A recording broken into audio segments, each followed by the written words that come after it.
Hello and welcome to another episode of Nerds Amalgamated. I'm the Professor and my co-host is the DJ. How are you going, DJ? Oh, I'm going well. It's such a great time to see things go pear-shaped. What's going pear-shaped? Everything is fine. Really? Except for in Victoria. I mean, we're seeing The Last of Us 2 coming out, and it's it's going all pear-shaped at the moment. Oh dear, people are still freaking out about that. Oh, the movie's not the movie. I mean, the game has come out, and my God, people are just going mad about it. I mean, it's all there's all kinds of wrong in this game. In this game, Really? yeah. Like the story is just the story is it's now gone from a apocalypse survival horror game to a petty revenge story. Okay, but the thing is that I'm choosing to imagine petty revenge as in when someone makes someone's coffee with too much sugar because they were rude to them in the checkout line. It's more of the. No, don't spoil it. I'm sure a lot of people want to know what's going on for themselves, so don't spoil it this week. I'm not going to spoil much, but yeah, it's just it. And the ending itself, when you watch the ending, you would just go, "What the hell?" So yeah, it's gone pear-shaped, and the funny thing is, when you look at social media after this, some people are comparing that game to Schindler's List. Okay, then. That's an interesting comparison. I'd like to imagine the games aren't as depressing as Schindler's List, but maybe they are. Oh. But anyway, I found out today that the Victorians are going to have to go back into lockdown. Yes, I feel sorry for you guys. They've had to reverse one of the levels of reopening that they were going through because they're having a huge breakout in Victoria at the moment. Yeah.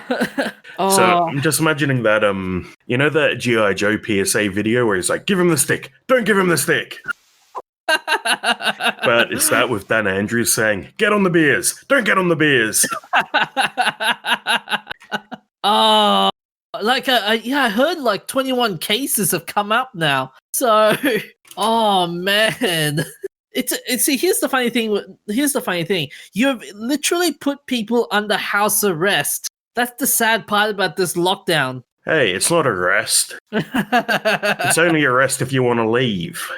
But, and why would I want to leave? I've got everything I could ever want at home. Unless if you want to go for toilet paper and all. You can still go there and get toilet paper. You just can't be a dipshit and go and infect half a dozen other people. I would say, though, people are blaming the protests and whatnot for the reason. Nah, like, the protests aren't going to help, but the actual press statements from the government aren't about the protests. They're about people being at home and inviting their friends over. Yeah. Although I feel sorry for the business people, though. How much more financial pain they have to endure because of this. Yeah, that sucks. But you know, if they lock down and get it dealt with again quickly, they can reopen quicker. Yeah. Like, the fastest way to get everything back to normal is to actually just deal with it. But we should move on to some happier topics. This week we're talking about a comic featuring real-life scientists. So, DJ, what can you tell us about it? So, from what I've gathered, is three scientists have decided to start up a comic book company called JKX Comics, and they're going to use it to explain research or engage students in the nuances of science. So basically, they've decided to use the easy-to-digest cartoon format and light humor to boost science literacy. Okay, so what's the first comic about? So the first comic is EBV and the Replication Dance. That describes how the common Epstein-Barr virus replicates by telling a story about the virus going clubbing with friends inside a human cell. Apart from being the most unfortunately named virus there is, Epstein being Jeffrey Epstein, the guy, like, sex trafficker. Yep. And Barr being Trump's attorney general. This actually sounds... Yeah, to be fair, the Epstein-Barr virus has been around a lot longer than that's been a thing. Yep. But I will this say sounds this. like a really cool way to teach people. Yeah, yeah. So for those who do not know what the Epstein-Barr virus is, it's a human. It's part of the herpes family. It's the most common virus in humans. It's best known as a cause of infection, glandular fever. It is associated with various non-malignant, pre-malignant, and malignant Epstein-Barr virus associated lymphoproliferative diseases. A lot of big words there. Yep. So basically, it's a book about how to not get herpes. Yeah, very much. So they're saying here you have the visual components to help convey complex systems, and then you also have the story element, says one of the authors, Cao Tran, now an epigeneticist at the University of Pennsylvania. Having comics as a way of opening that door into what science is could hopefully inspire the next generation to pursue STEM. I mean, I like their sentiment where they're going for, though. Yeah. I mean, we've seen a couple of other medical shows taking that same route. I remember the old French comic that had the blood cells and how they worked. Oh yes, I remember reading that one. Yeah, that was fun. Yeah, and the graphics in that one were sort of similar to Asterix. Yeah. Was maybe by the same author? Yeah, what is it called? Is it Once Upon a Time? Yeah, Once Upon a Time Life. Once Upon a Time a Life. That was the comic it was called. Okay. Sick. And you were telling me the other day about Cells at Work. Yeah, so not only the French have adopted this, there is also Japan has adopted this in a very cute, interesting anime series called Cells at Work. It's a very, very nice series to watch, and it talks about how the human body works inside a cell in the form of anime people.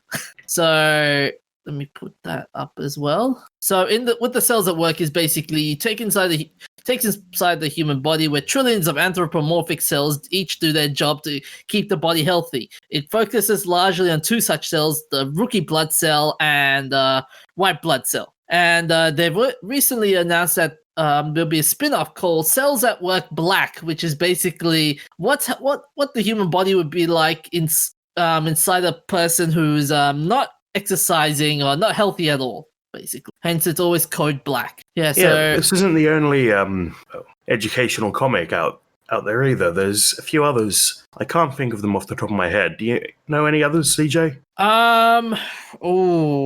Magic School Bus. I remember they did an episode once about how the human body works when there's an infection. They've done a couple of inside the human body episodes. Yeah, and a second. What was my favorite? The one episode I can remember was they had to go into one of the classmates' body, and they had to look. They looked at how the body would react when the person had a cold or a flu. Okay, that was always Arnold. Like any time they did an inside the human body episode, it was Arnold. Ah. Yeah, that guy, not good at health.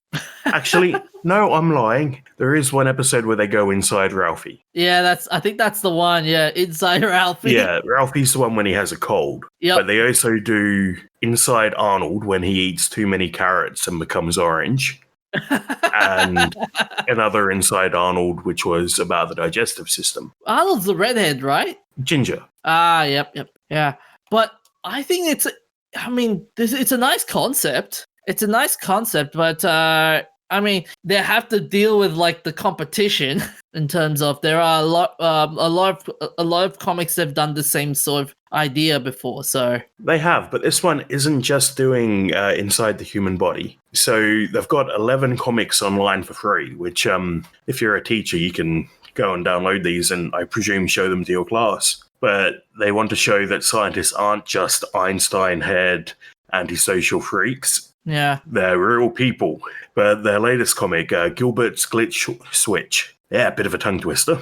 Has a virus stuck into a video game where he has to test amino acid combinations to get proteins to communicate effectively. Can you imagine that selling well? I reckon it will sell well, though. Yeah, they're working on getting them published in a paper form. Yeah. Although paper, I mean, it will work even better if it's done online. Though. I mean, who buys paper nowadays? Yeah. Everything's buy paper. electronic. Everything's Not electronic. often, but I've got plenty of paper books. I've got so many paper books I don't actually have enough shelf space for them. So they're saying here this comics are geared towards middle school students. Middle-aged students. It's like, Yes, it's for the few percent of university students who come back after their 20s. So the team hopes people of all ages can enjoy them and learn something. The three of them are now creating a Kickstarter campaign to raise funding to print these comics for the Madison's Reading Project's distribution to underserved children in the region. And they're also working on a new comic about women in STEM fields and another on investigating diseased organs, an homage to CSI. Oh no! Does that mean we get Gil Grissom look like guy do the whole sunglasses thing in every? I mean, issue? I'd rather have an NCIS comic that teaches computer security because that show is awful about it. I thought CSI was more awful when it comes to computer security. Well, NCIS is the one where they had two people typing on the same keyboard to beat a hacker, and then their boss comes over and unplugs the monitor, and is like, "Look, I beat them." And I like how in the last few lines is basically saying there's a lot of misinformation in our communities, and it scares people away from science. If we could limit some of these misunderstandings when they're kids or when their parents are reading with them, I think they would that would be be a really positive impact. I mean, I agree with them. Like the internet nowadays, it's like the home of misinformation. Like Yeah. You get like two sides of the story and you don't know which one to go, and you always get like the media always plays this narrative that they must always listen to us. The audience are not capable of objective thinking. Well, that's how they make their money. The media makes money by getting dumb people to listen to them and just take everything at face value, because the newspaper doesn't make money if you read the article, think critically about it, and then decide, hang on, this is horribly biased, I'm not going to read it anymore. They make money by trapping you into an echo chamber where everything supports your views, because then you're going to keep buying it. Yeah. That's the really unfortunate bit about journalism, because when it's done for money like that, you just end up picking a side and sticking to it so you can have consistent advertising and consistent viewership. Yeah. See, I don't know how to fix it, but teaching people to think critically has got to help. Yeah, it's got to help. And I think the internet has played well and hasn't played well in terms of critical thinking. That's the problem. And I think these comics are good in terms of they help the person think critically. And I think the comics are a useful tool in terms of, okay, that's how these comics can teach them how to identify the situations, look at the causes there, and also think about there are two sides to different stories, or well, actually not say two sides, there are multiple sides to a story. So yeah, though I get the feeling this is more about things that are known to be fact. Yeah. And one of the creators was also saying that it's not always easy to translate a complex science topic to a comic as well, and they have to try and balance accuracy and an engaging story. Yeah, well, it's how do you figure out how to how do you teach people and get in depth enough without going so in depth that you lose them? Yeah, it's the age-old question for teaching people. I think it would come down to the narrative. Okay? Yeah, I think the advantage of doing it this way is you can suck people in with the story. Yeah, it comes down to the narrative. I mean, if the narrative is perfectly written, then you've hit the jackpot. All right. I think we're starting to. I think we're getting to a deep conversation about this now. We are, and I don't want to cut it off. Because it's actually a genuinely deep conversation, which we don't do a whole lot. Yeah. But speaking of education, the FDA, the Food and Drug Administration in the USA, has greenlit a video game for kids with ADHD. Wait, how does the FDA come into this though? Well, the FDA is responsible for basically any kind of treatment. So you go to the FDA for food, drugs, like an MRI would come under the FDA, even though it's not food or a drug. Okay. Yeah, so these the developer Achille Interactive Labs has made a game called Endeavor RX. And Endeavor RX is designed for children 8 to 12 with ADHD and issues with attention. And the design of the game is supposed to help sort of train their attention, which is really interesting because we've heard for years that people who spend a lot of time on video games or social media have lower attention spans or say less, I'm just trying to think of the word there, less ability to delay gratification. Okay. So I think it's really interesting that this is sort of the opposite of that. Yeah. See, here's the thing with this landmark decision for me. I mean, it's good to see games like these coming into the market, and at least it will take out the narrative that people always long held that video games are bad, video games are evil.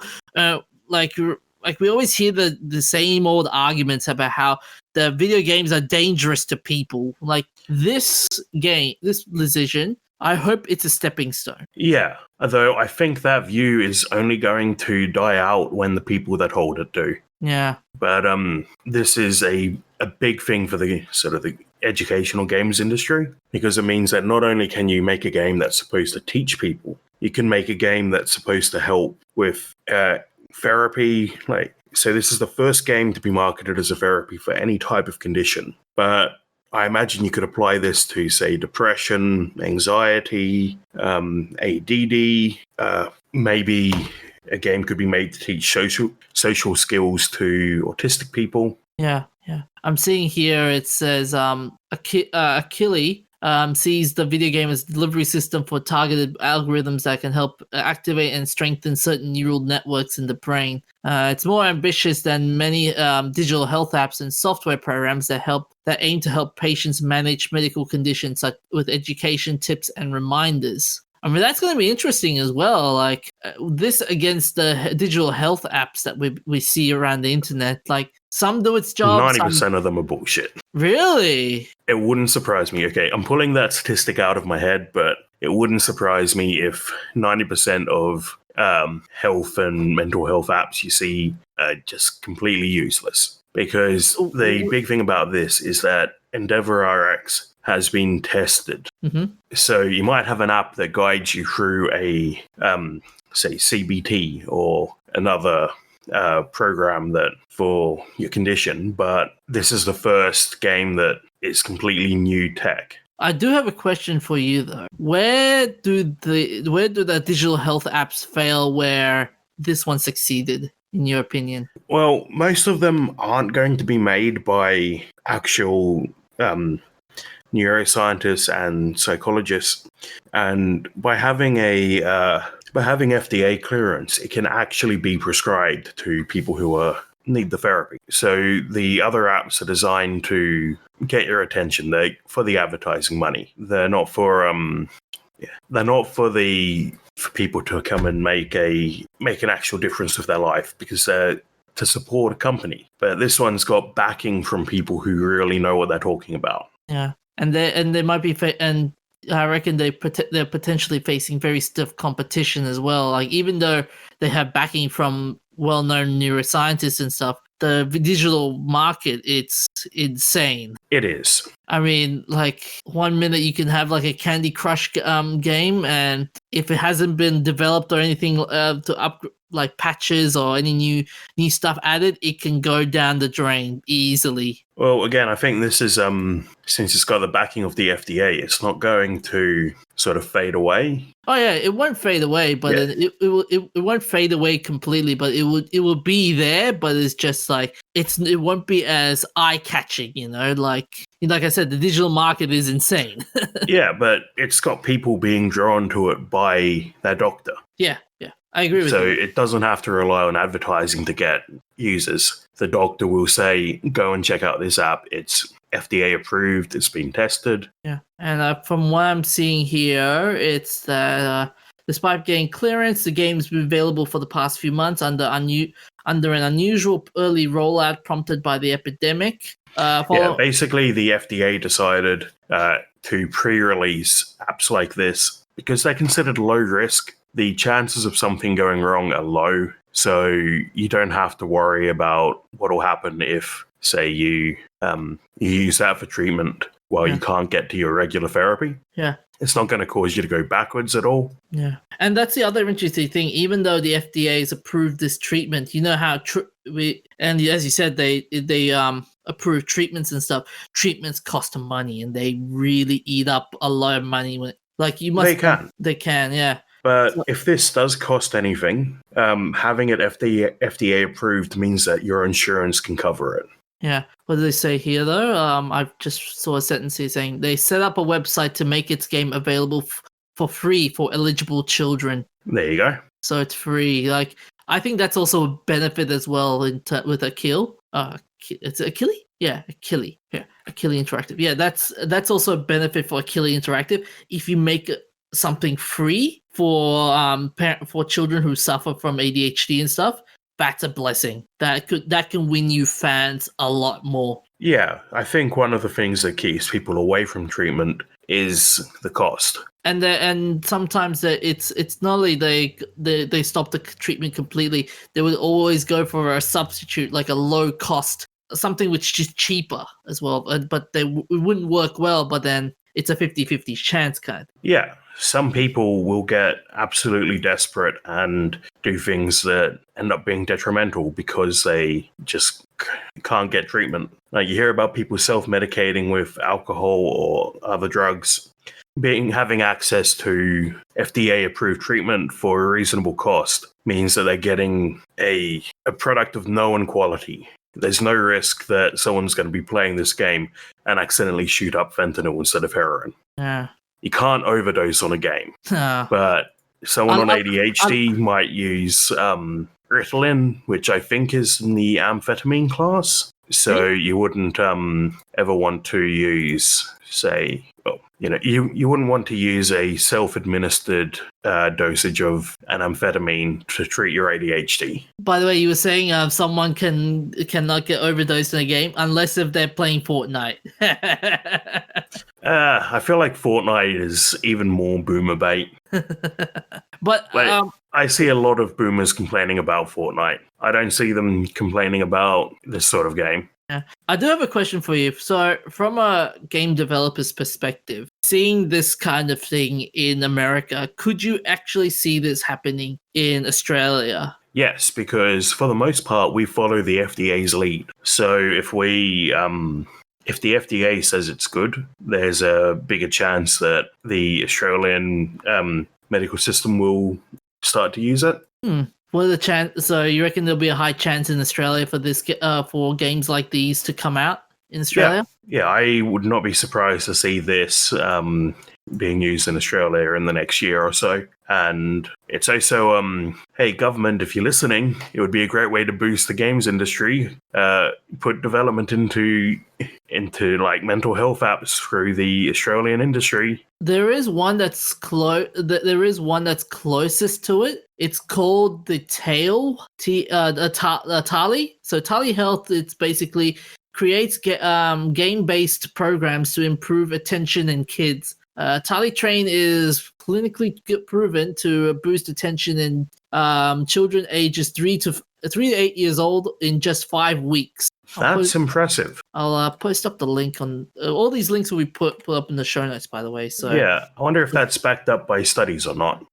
So they have NDIS approval as well. So that's good. NDIS approval is a good sign. Yeah. So what includes in the Tali packages? You get an on-site Tali team member, ongoing support, a Tali team, Tali detect age assessment, unique Tali attention profile and attention report, and you get a lot more. You get a lot of things basically in the Tali packages, like account manager, support, assessments, unique profile, pre-training attention reports, post-training, and program completion certificate. Well, that's great to hear, but we should move on to our next topic, which is the Critical Role hardcover.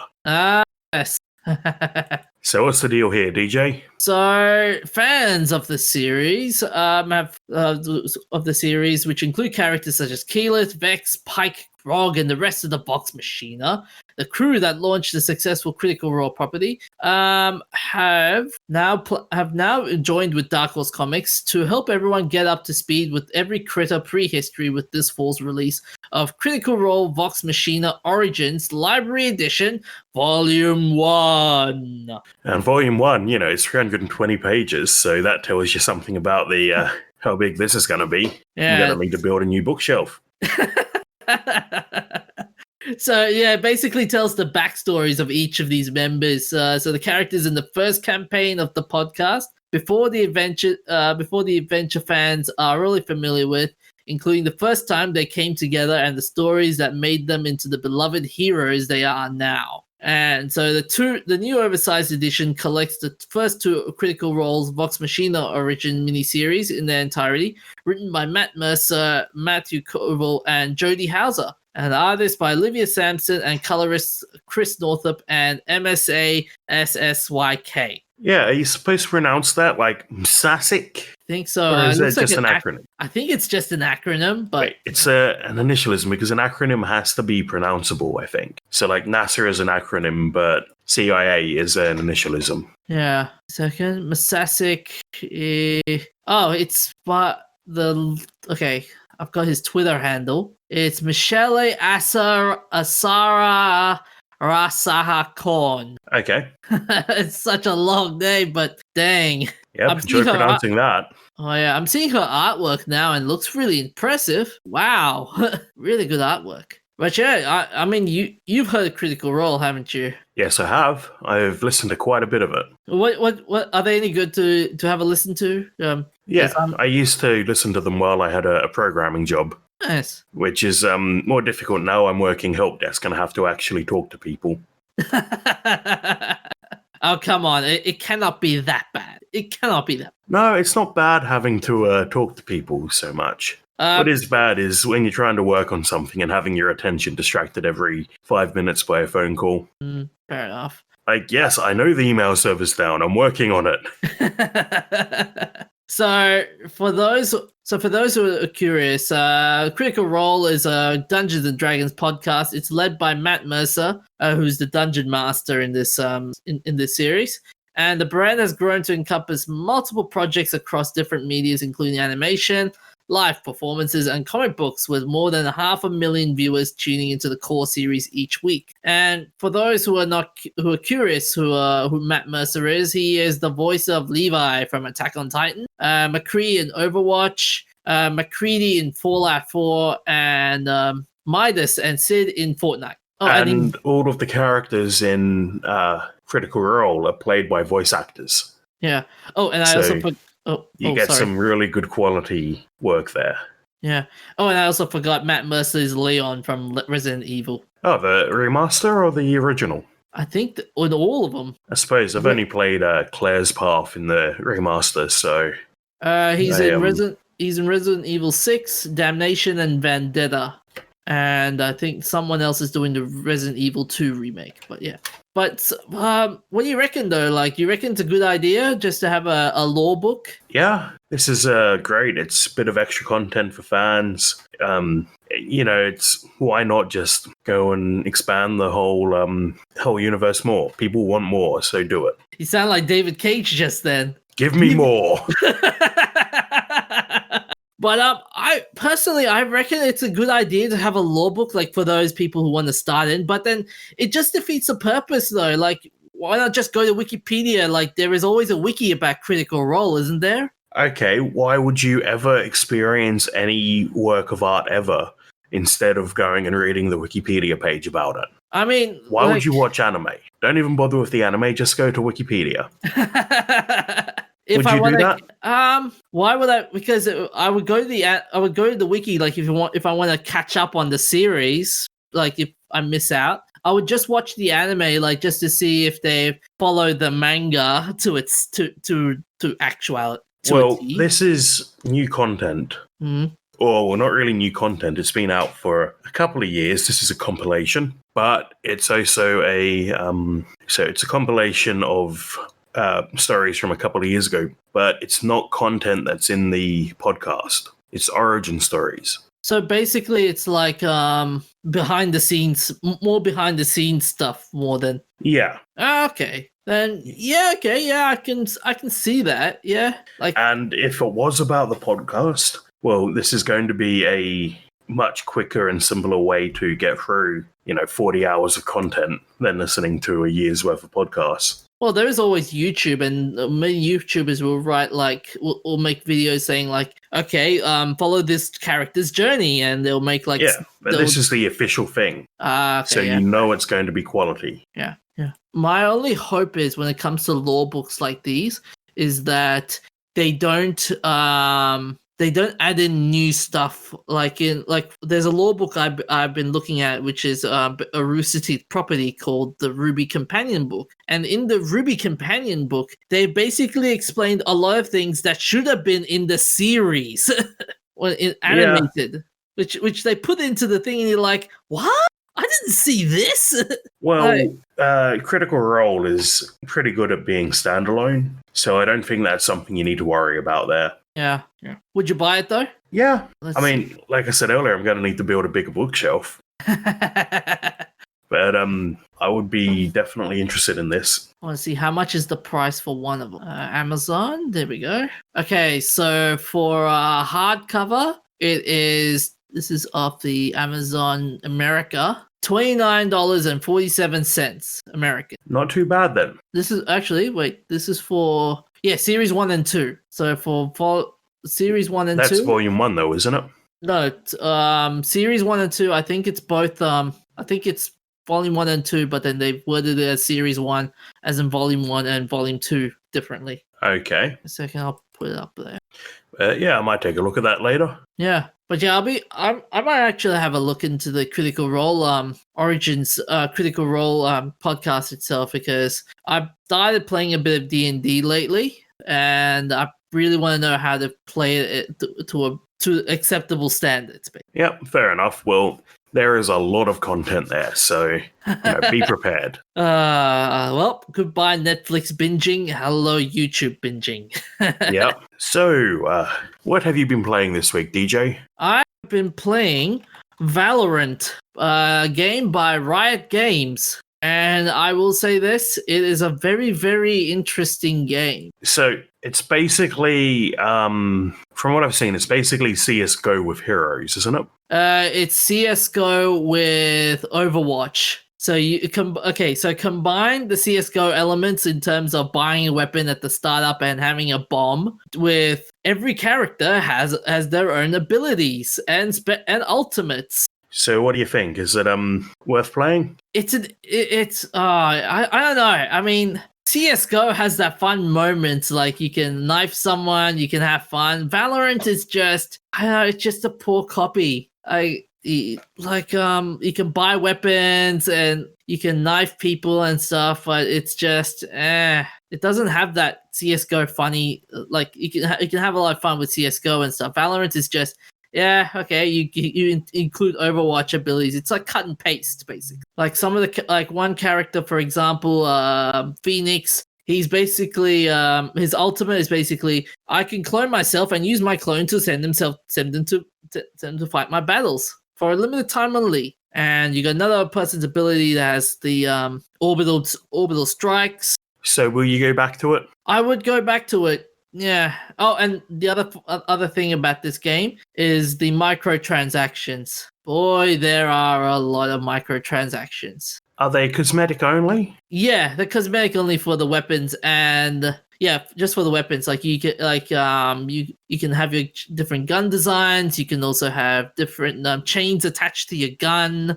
But they haven't gone to the part where you have to spend 5,000 credits to get this to buy this character and stuff. So they haven't gone to that level yet. All right. So how many points do you give it? I would give it 3 out of 5 for mine. Okay, I've been playing Skyrogue, which is a roguelite flight simulator. It's basically a big dogfighting game where you have a mission like shoot down a transport plane or destroy a building, and you can kit out your aircraft and then go and fly and do the mission. It's very arcadey, but I'm having a lot of fun with it. Oh yeah, the dog fights look really cool though. Yeah, it's got some really nice graphics. This game reminds me of I don't know whether you're familiar with it. Ace Combat. Yeah, it feels a lot like an Ace Combat game, but more arcadey. Yeah. What's the biggest flaw you've encountered in that game? Well, the weapons all feel pretty much the same. So a lot of roguelike games have 100 weapons, but they all feel incredibly different. This one has its list of weapons, but they tend to be stuff like a more powerful missile or a bigger gun. There isn't as much variety as I'd like to see. So I'd give it a 3.5 out of 5. It's got a really nice art style. The dogfighting's fun. I much prefer the dogfighting missions over the bombing missions. Okay. But it is also fun flying map of the Earth and popping up and then dropping a bomb on someone. And when you get to the higher levels, there are just missiles everywhere. Is it multiplayer or is it just like single player? I don't think it has a multiplayer feature.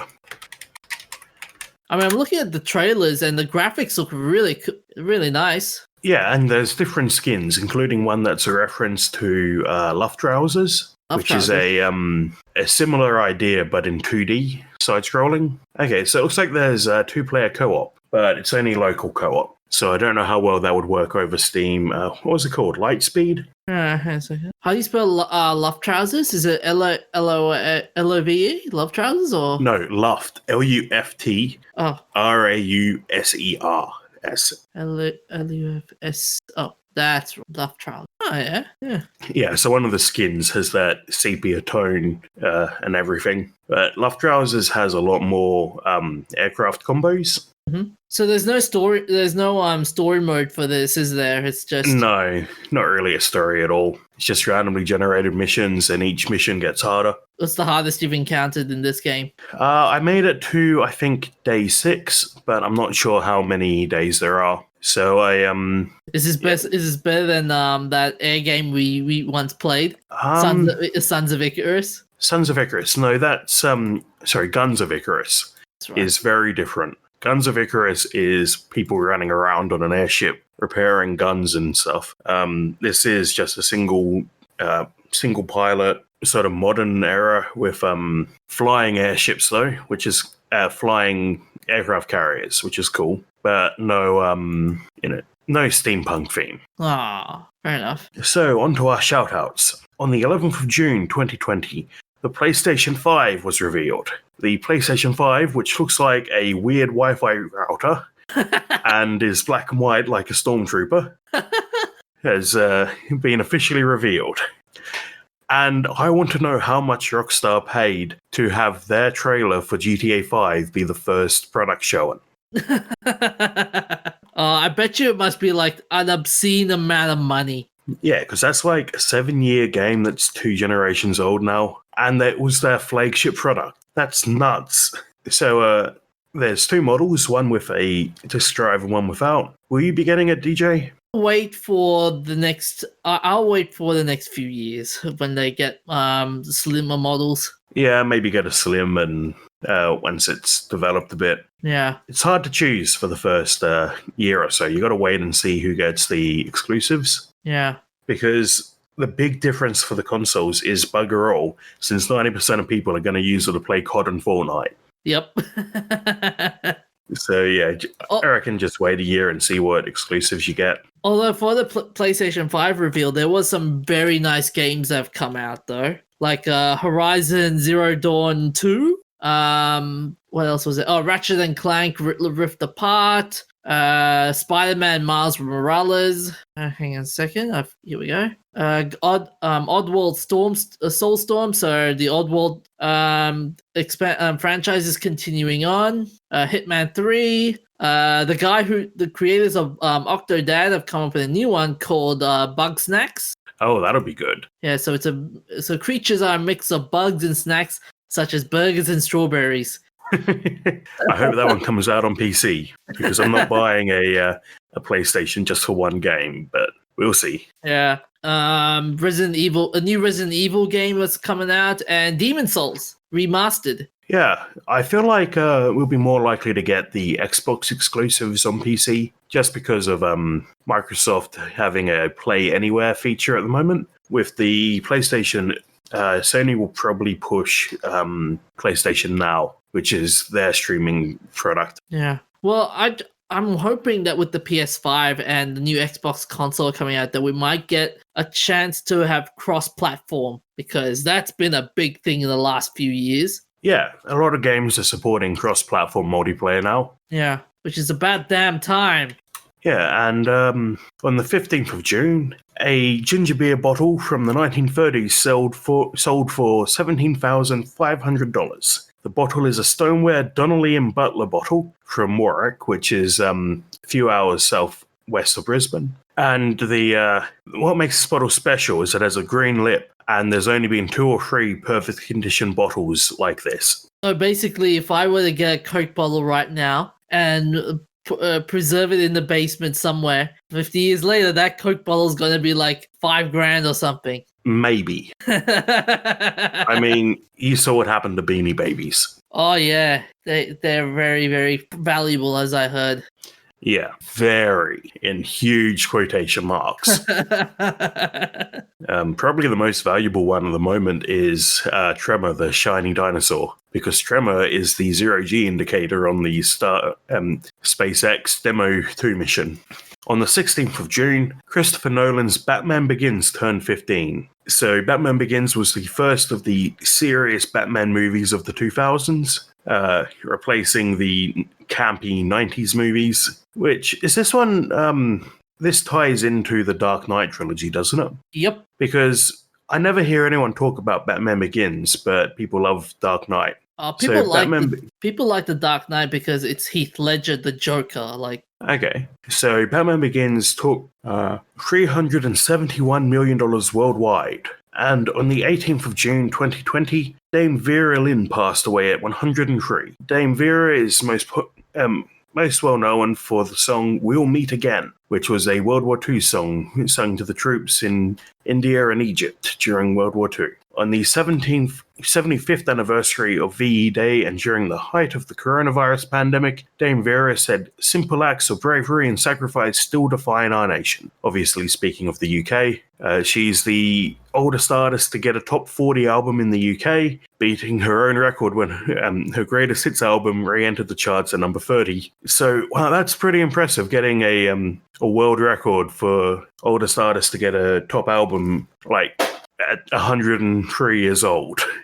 By the age of 11, she left school to pursue a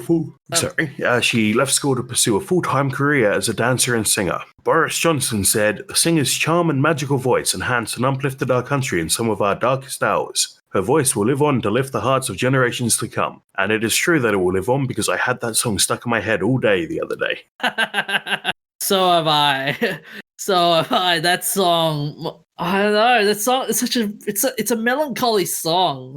It's one of those songs where you can just drive out, just take a drive and just listen to it over and over again. Okay, if anyone wants to psychoanalyze him there. Hey, I love that song. What can I say? So on the 19th of June, Sir Ian Holm passed away at 88. Sir Ian was Bilbo in the Lord of the Rings movie, and he also played the android Ash in Alien, Father Vito Cornelius in The Fifth Element, Chef Skinner in Ratatouille. It says he was Bilbo in The Hobbit. Did he show up there too? Because I thought Bilbo in The Hobbit was Martin Freeman. Yeah, I think he was the old ones, like My Dear Bilbo. Check out. So they had sort of flash forwards. Yeah, and he was also, interestingly enough, he was the coach in Coach Sam Musabini in the 1982 hit film Chariots of Fire. Great. He's done some great work. Yeah. So Sir Ian won a British Academy Film Award and a supporting actor Oscar nomination. Yeah. He was knighted in 1998 for his services to drama. He died of Parkinson's in London. Oh, and interestingly enough, Sir Ian Holm, he's got another title, the Lord of the Flings. Explain. Because apparently he has so many relationships. Give me a sec. Oh, here we go. So the article says, in between two sets of Tolkien adaptations, Holm developed an unexpected reputation as Lothario after the publication of his autobiography in 2004. Hailed by the Daily Mail as Lord of the Flings, he candidly chronicled his serial marriages and extramarital affairs. He is survived. And here's the funny thing: I think he's been married like 5 times. Well, that does explain that then.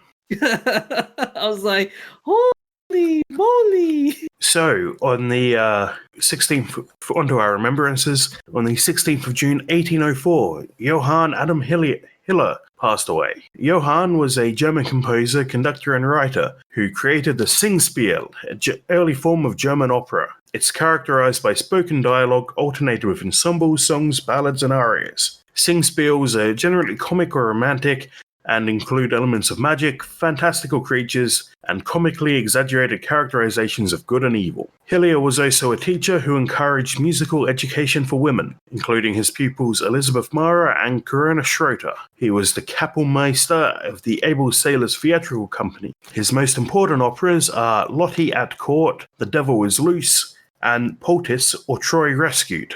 He died at 76 in Leipzig. And on the 16th of June 1858, Jon Snow passed away. You gonna say it, DJ? Get it out of your system? I was gonna say, no, I was gonna say it, but nah, I'm reserving it. All right. So he did know something.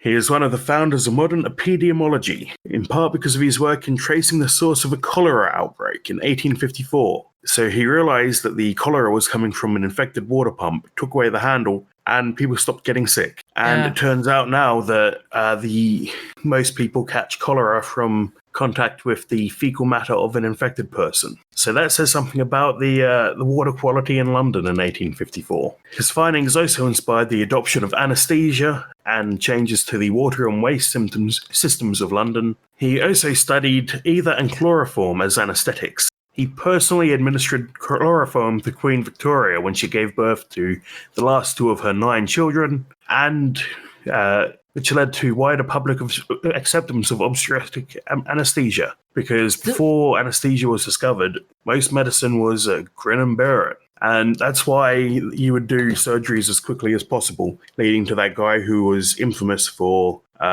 cutting off the patient's limb, cutting off his assistant's fingers, which led to the assistant dying, and scaring a spectator to death. Man, medicine back then was a ghastly business, wasn't it? Yeah. And it's sad. And the funny thing is, he still wasn't knighted after he delivered those 2 kids. Yeah, I'm kind of surprised because he did so much for medicine. Yep. But up until fairly recently, most infant surgeries, or possibly all of them, were done without anesthesia because they're like, either the baby's not going to feel it or they're not going to remember it, so who cares? But then someone thought, what if we put the baby in an MRI and actually measure its brain activity? And you can see in the baby's brain that it is obviously in incredible pain from having someone slicing it up. Ah, yeah. It's like, no, duh. Yep. I take that back. Medicine still is a ghastly business. It's getting better every year.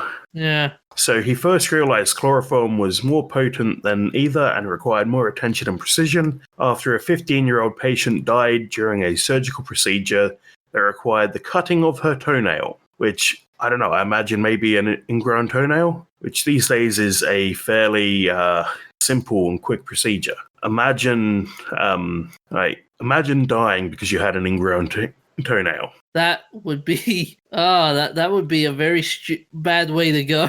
Yeah. Imagine being Michael in heaven, just going. And how did you die this time? Oh, an ingrown toenail. Well, to be fair, it was because the doctor gave her too much anesthetic. Yep. So Jon Snow died from stroke at the age of 45 in London, and we've got quite a bit of detail in the show notes about him. On the 16th of June 1869, Charles Sturt died. Charles Napier Sturt, the British officer and explorer of Australia, passed away in 1869, but before that, he was famous for tracing the flow of the Murray River, searching in the west for the inland sea, which he was only a few million years too late to find. Because it turns out that the floor at Parliament House is made of marble taken from Western Queensland, which has been there since it was an ocean. So you can find little fossils of sea creatures in the marble at Parliament House. So they chose to leave on the 4th of November 1828 to explore the Macquarie River, which led them to row upriver on the Murray and Murrumbidgee River against the current in the heat of the Australian summer. Why? Against the current. Wow, great idea there, guys. Well, you kind of have to, but why would you do it in summer? Well. Yes, so Sturt wanted to reach the centre of Australia. Australian summer, why? I would say that the Australian summer is not as hot as it is now. Well, it's gotten a few degrees warmer according to the records. Yeah. But still, you're going out into the middle of the driest continent on Earth, or the driest, permanently inhabited continent. I think Antarctica might be drier, which sounds odd, but it's because the definition of desert is the amount of rainfall it gets. Mm-hmm. And Antarctica doesn't get much rainfall, and that includes snowfall as well. So Sturt passed away at the age of 74 in Cheltenham, Gloucestershire. And on the 17th of June 1977, Werner von Braun passed away. Oh, you mean 16th of June? Sorry, yes. Werner was the German and later American aerospace engineer and space architect. He helped design and develop the V2 rocket at Peenemünde during World War II. And even though he was in the SS, after the war he was brought back to the US with 1,600 other scientists as part of Operation Paperclip, which at the end of World War II, the Allies and the Russians decided, hey, wait, weren't we enemies? And both tried to pick up as many German scientists as they could to build cool weapons. So Werner was part of the projects to build rockets to launch the first US satellites, and he was director of the Marshall Space Flight Center and chief architect of the Saturn V, which carried the Apollo spacecraft to the moon. He advocated a human mission to Mars and thought that there should be a space camp that would train children in science and space technologies and help their mental development in the same way as sports camps aim at improving physical development. He received a National Medal of Science in 1975 and was inducted to the National Academy of Engineering in 1967.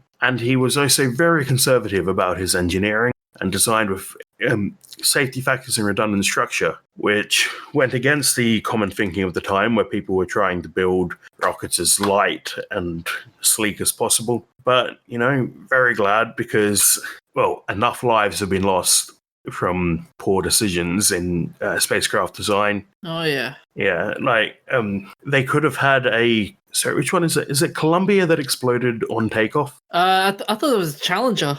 I'm going to have to fact check that. It was the one with the school teacher, wasn't it? Yeah, the Space Shuttle Challenger. Challenger, yeah. Okay. So the whole reason Challenger exploded was because of an O-ring which froze during cold temperatures. And the NASA engineers said, we can't launch, the weather's not conducive, this isn't going to work. And the bigwigs said, shut up, we're doing it anyway. And 7 people died. There was a snowstorm prior to it, wasn't there? Yeah, so there was a big change at NASA after that. But, it could have been prevented if they had someone like von Braun throwing his weight around to keep it safe. What do you reckon about the Columbia disaster, though? That one couldn't really have been prevented the same way Challenger could. That one happened because a chunk of foam falling off the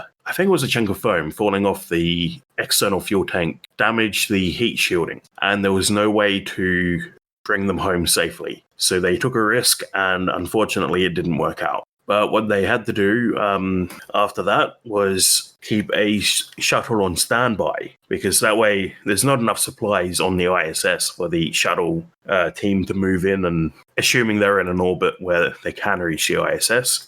In this case, they did. But so unfortunately, they didn't have any backup, didn't have supplies to stay, so they had to come home on a damaged spaceship and hope that nothing went wrong. So these days they're a lot better at having redundancy, or at least they were. I don't think there's a redundancy in place for the SpaceX Demo 2 mission. I don't think there have been, but... Yeah, because, well, still early days, they're still figuring it out. Hopefully they learn from the past. Anyway, I'm digressing a bit. On to the famous birthdays. On the 16th of June, 1801, Julius Plocker, I think, is how you pronounce the U with the two dots. I think it's Puka?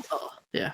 Yeah. He was a German mathematician and physicist who made fundamental contributions to the field of analytical geometry and was a pioneer in cathode rays that led to the discovery of the electron. He also extended the study of Lamé curves. Plucker was a professor of physics at the University of Bonn and published his first classical research on the action of a magnet on the electric discharge in rarefied gases in 1858. AKA a cathode ray tube using a magnetic field to distort the beam, which is exactly how TVs work. So the way they work is you have an electron gun that fires electrons at a fluorescent panel. You use magnets to aim the electrons at different parts of the screen and basically draw the image. I think that if I recall, the slow-mo guys did a slow-mo video on how the old TVs work with that type of design. Probably, yeah. So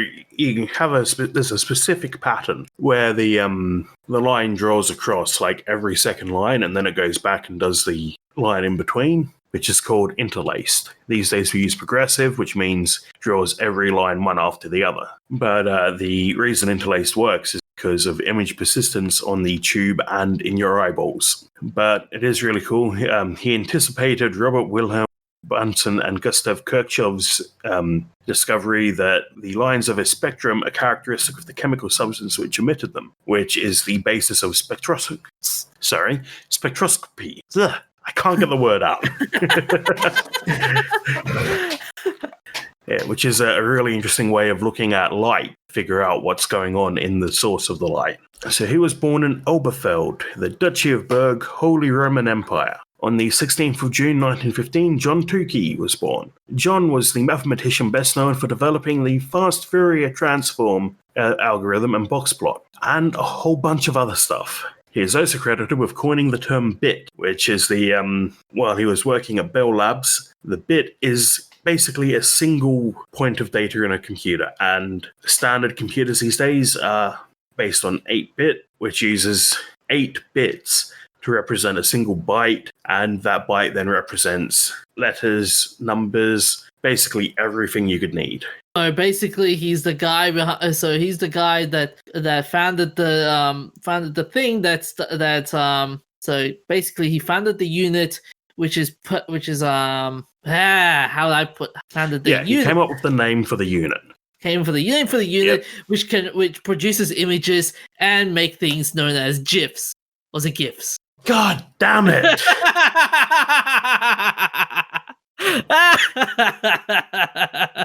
So Tukey came up with the name bit as a contraction of binary digit while he was working with John von Neumann on early computer designs. And in 2000, a librarian at the Yale Law School published a letter revealing that Tukey's 1958 paper, The Teaching of Concrete Mathematics, contained the earliest known usage of the term software. So it's possible he actually coined the word software as well. There are other people who have claimed it, but haven't actually haven't presented evidence. Although software is used in engineering in August 1953, a few years earlier. So one could say he was a bit of a historical figure. No. I am the bad pun master here. On the 16th of June 1909, Archie Carr was born. Archie is an American herpetologist, ecologist, and pioneering conservationist who was a professor of zoology at the University of Florida. In 1987, he was awarded the Eminent Ecologist Award by the Ecological Society of America, and he made extraordinary contributions to sea turtle conservation, which, cool, turtles are awesome. He published numerous books and was the author of Handbook of Turtles. So He also had a remarkable sense of humor, which led him to publish a parody of scientific taxonomic keys, which he called A Subjective Key to the Fishes of Alachua County, Florida, known as the car key. I think he beat you on the bad puns. He did. In 1952, Carr was awarded the Daniel Gerard Elliott Medal from the National Academy of Sciences. He was born in Mobile, Alabama. Oh, it's actually mobile. But yeah. Mobile. Mobile. I'll pronounce it however I want, apparently. On the the events of interest, on the 16th of June 1884, the first purpose-built roller coaster, Lamarcus Adner Thompson's Switchback Railway, opened in New York's Coney Island Amusement Park. It traveled 6 miles per hour and cost a nickel to ride. And on the 16th of June 1911, IBM was founded as the Computer Tabulating Recording Company in Endicott, New York. So it wasn't until Thomas J. Watson took over in 1924 that they became international business machines and expanded into electric typewriters and other office machines. So Watson was a salesman and concentrated on building a highly motivated, very well-paid sales force that could craft solutions for clients unfamiliar with the latest technology. And to be honest, we still need these people. They're painful, but you need them. Mm-hmm. On the 16th of June 2012, the US Air Force's Boeing X-37B spaceplane returned to Earth after a classified 469-day orbital mission. This is a weird space shuttle-shaped vehicle, which does all sorts of weird classified stuff. No one can figure out what it's actually doing. You can still track it, but you can track anything in space, really. Yeah. But no one knows what it's doing up there for so long and all of that.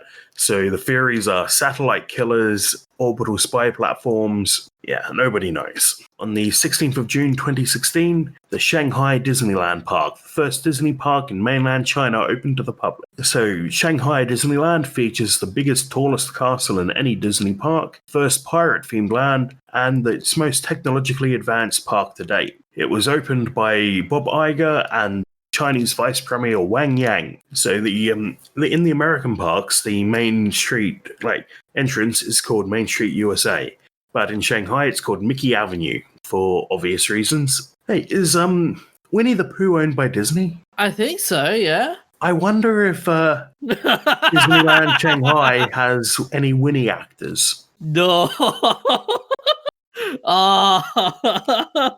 If they did, that would be absolutely funny. Mm-hmm. Like, oh, what's this?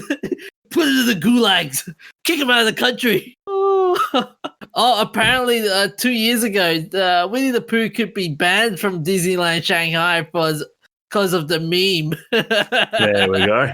It's they're saying Winnie the Pooh is reportedly being banished from Disneyland Shanghai under the command of Chinese President Xi Jinping. Because the theme park university, all mentions the character is set to be eliminated in a costly move that will see 2 attractions given brand new themes, all because the Chinese nation continually compares Xi to the fictional Disney bear. They even compared Obama to Tigger. Yeah, that's a classic meme. The short, fat one and the tall, skinny one. They were even walking with exactly the same walking. Oh, yeah, I see it now. Oh, man. So stores at Shanghai Disneyland featured Minnie in Quipao dresses and a Wandering Moon tea house based on a building in eastern China. Well, that seems to be all we have for tonight. So, DJ, where can they find us? They can find us on Facebook, Instagram, Twitter, Spotify, iTunes, and that's our Canon.com. And you can support us for $5 a month at Pod Hero. Yep. Where you can find us and all of the other That's Not Canon podcasts if you'd like to help them too. So, do you have anything to add tonight, DJ? Take care of each other, stay hydrated, and look after yourselves. Thank you for listening. We'll see you next week.